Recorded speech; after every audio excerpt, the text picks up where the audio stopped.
Hello everyone, and welcome to episode 6 of Chess Opening Traps. In today's episode, I have 3 separate traps for you, 2 for black as well as 1 counter trap for white, and the defining quality that all these traps share is that they all come out of pawn to d4 by white, and we play pawn to e5, the Englund Gambit.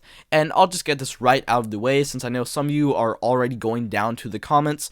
Objectively, this is a very bad opening. I actually have a video called How to Crush the Dubious Englund Gambit, because if white does know exactly what they're doing, you will end up with a much worse position. However, the point of these videos is less for me to actually recommend these traps for you, and more for me to showcase them and for you yourself to make an informed decision on whether you want to try and play the traps or not.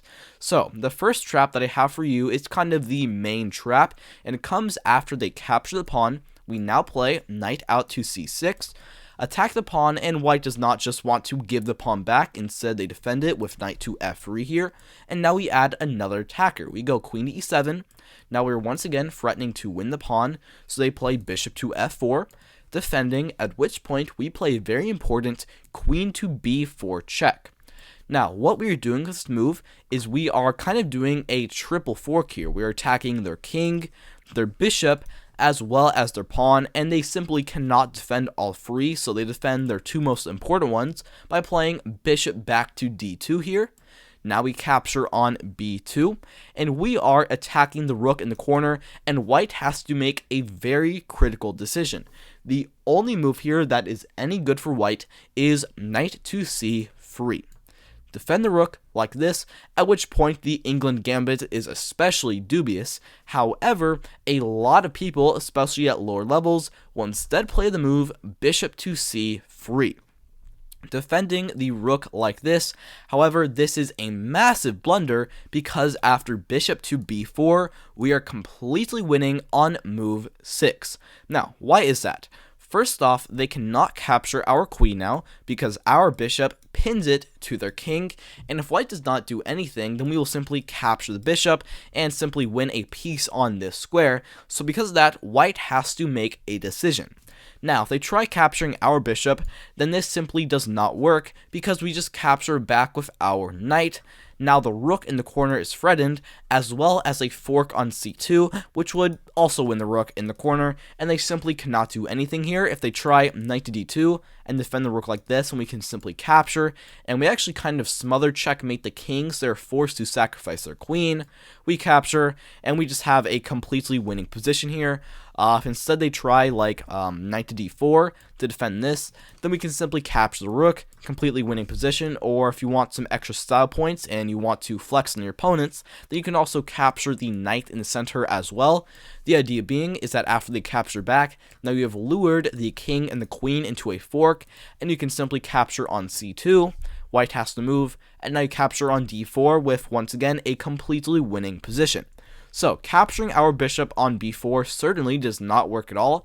Instead, their only other real try here, mind you, they're completely lost, is queen to d2, trying to undo the pin as well as defend their bishop. And it looks like after we capture, if they capture back the knight, then we simply capture the rooks. They have to capture with the queen.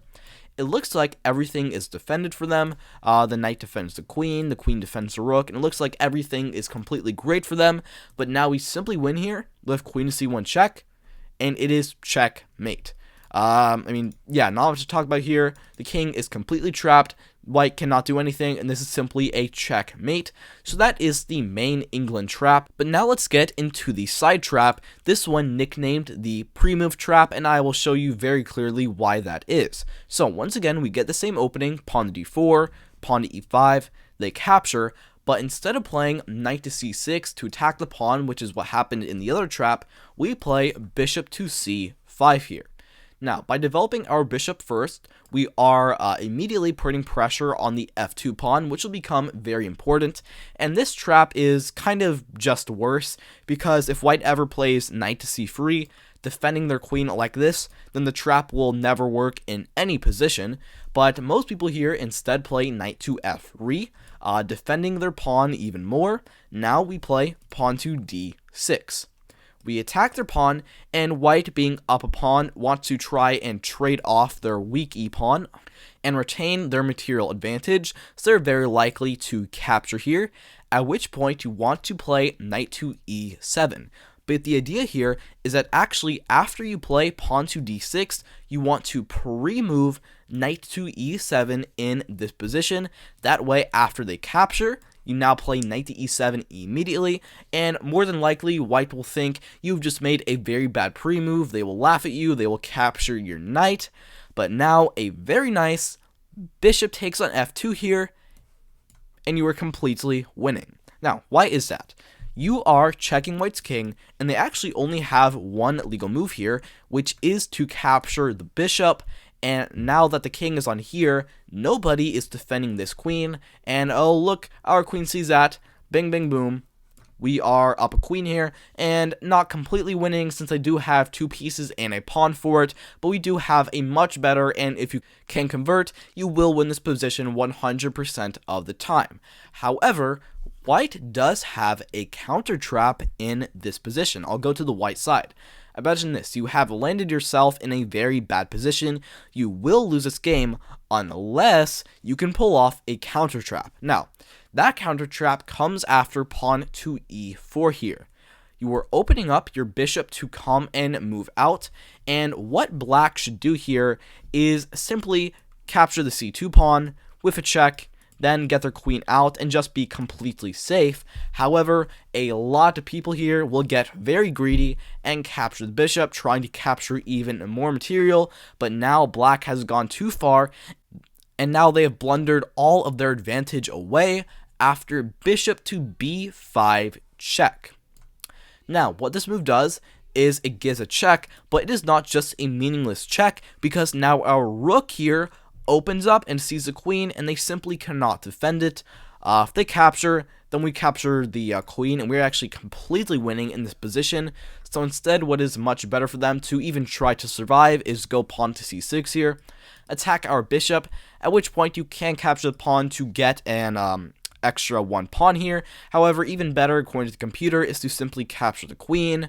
They capture back, and now after a simple knight to c3, just developing and trying to get your knight into all of these weak squares, you have a bit of a better position. But more importantly, just a couple moves ago, black was completely winning in this position, but now they have blundered it all away, and you have very good chances to win this game. Alright, thank you so much for watching. Like and subscribe for more. Check out other episodes in this opening trap series, and I will see you next time. Have a fantastic day.